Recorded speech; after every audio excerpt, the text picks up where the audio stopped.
we know we have the Holy Spirit. We know the presence of God is in us. We know we have the hope of heaven. We know God is real. We have God our Father.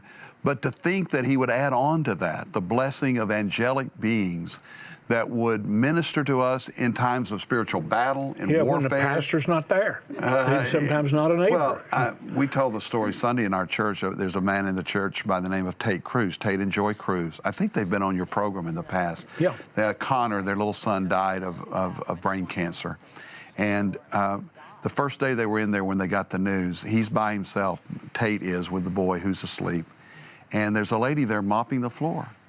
And this person says, hello, and he said hello, because he'd never seen her before, and they had this conversation, and he says, how are you? And he said, I'm not good, my son's dying. She said, I know, but he's good. The question is, how are you? Wow.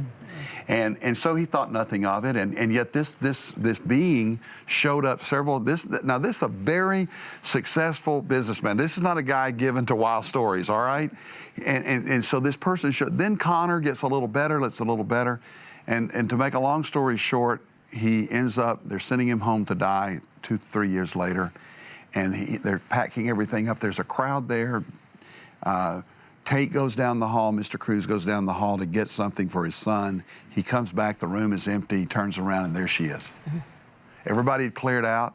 He said, stay right there, because nobody had ever seen this, and he's thinking he's crazy himself. And he goes to get the nurse 5 feet away, and she's gone, of course. But before she left, she asked him the same question. How are you doing? He said, I'm not good. My son's going to die. He said, the angel said, well, he's good, he's great, but God's given you a light, and you need to show it. Wow.